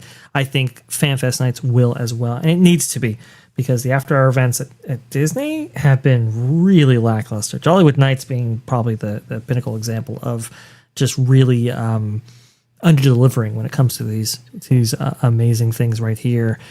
Let's go ahead. I'm going to go ahead and wrap up the show just a little bit early today because I've got to get back to it over here where I'm at.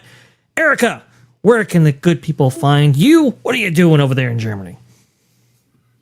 Not a whole lot, even though I'm trying to work the motivation to film and do something with the channel. But I'm stream hopping right now. So I will be on Lorena's Spice Lounge at 7:30 p.m. Eastern Time. And you can find me here also, and then on her resort recon with Lorena on Saturdays at noon Eastern time. So that's kind of what I've been up to, and being on Pro Show when I'm invited, when I can make it. Today was really busy this afternoon for me, so I couldn't make Pro Show. But yeah, that's pretty much it.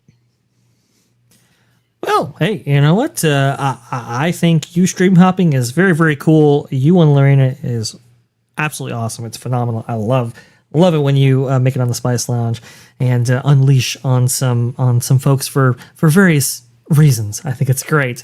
Also, to WW Pro, she's on there as well. I think she's an amazing contributor to that show too, and especially here on T3PO Live. Thank you so much, Erica, for joining us and really commenting on this, because I think this is a really, really cool topic for discussion. Lou, what do you got going on, good sir? You know, the usual stuff, you know, the genre guys and you and me on Sunday, and I have a new venture that I will be announcing within the week. So stay tuned. I will leave it mystified like that. But the genre guys have now established a schedule for many movies in advance. We've been making up our list and checking it twice. And as I mentioned earlier today, we are about to do one of my favorite movies, and it would be yours if you knew what was in it. So I'm going to tell you. Burt Lancaster, Lee Remick, Brian Keith, Martin Landau, Donald Pleasance, and a whole lot of whiskey. How could that be bad? Not to mention Elmer Bernstein's music. So that's coming. A certain Mapo is coming. And up pretty soon will be some racing experiences with a special guest. So we've got a lot lined up. Actually, we've got it scheduled now through July.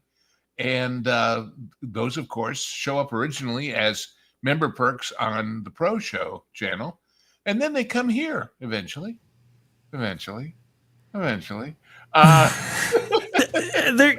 coming, Lou. They're coming. I'm telling you, they are. It's just I'm like it it's hot. been a They lot. asked Billy Wilder, would he ever work with Marilyn Monroe again? And he said, not for all the money in the world. I don't have that much life left in me. So she was a little bit of a problem on that show, but it's a great show. And you'll learn more about all the backgrounds of these movies if you join us. Absolutely. And then, of course, I'm here most of the time. And as long as I'm still here, I'm here. On both the genre guys and Hollywood Backlot with Lou and you, we have a fun time together on that show as well. That's going to be on Sundays at 2 p.m. Eastern, usually. Now, this time around, we might actually go a little bit earlier because I have a flight to catch, unfortunately. Lou, how does 11 a.m. sound? You know me, I'm up at all hours anyway. So, yeah, all right. That worked. 11 a.m.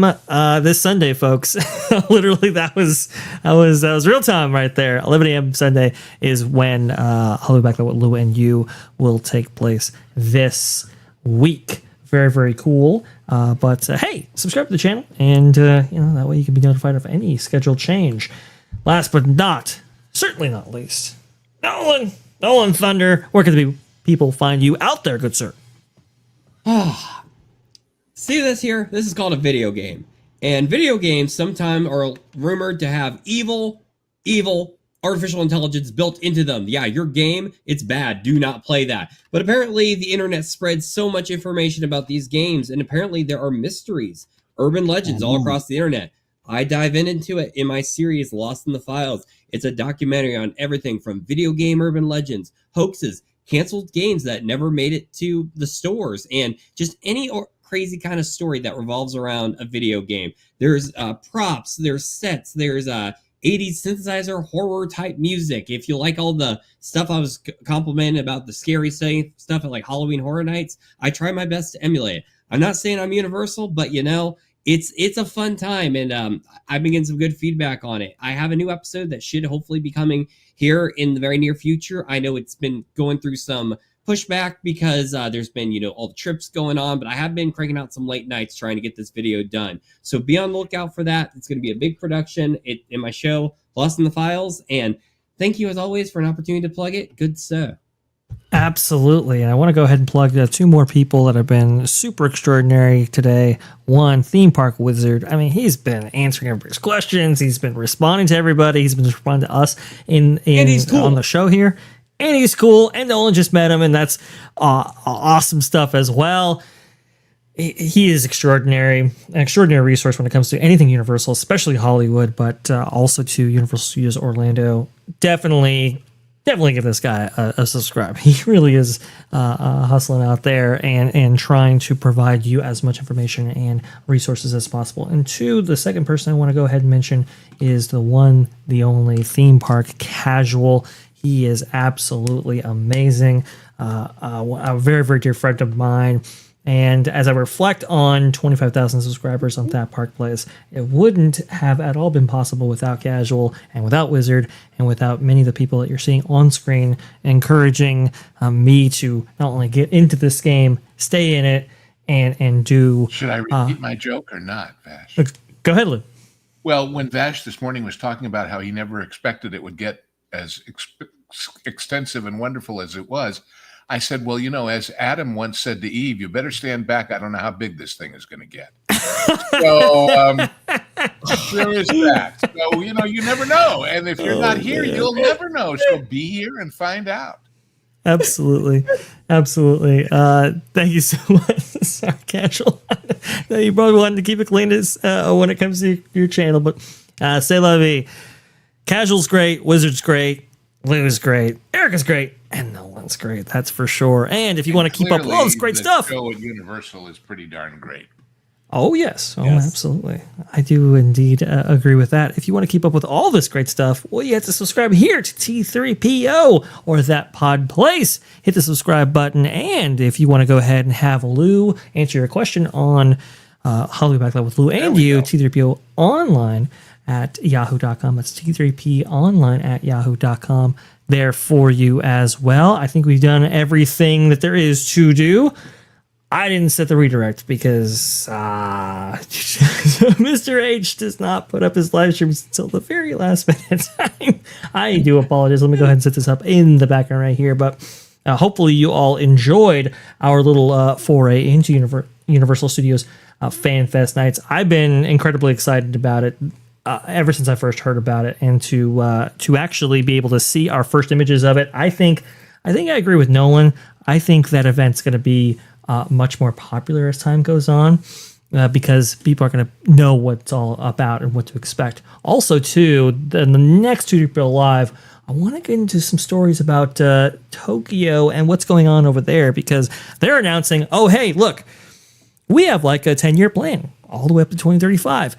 But maybe Western Land or their version of Frontierland or Adventureland might not be part of that. Yeah, maybe impacts the Jungle Cruise. Maybe impacts the Western, what is it, the Tokyo Disneyland Railroad, essentially. Maybe it affects all of those things and as got some expansions at Disney Sea they're talking about, too.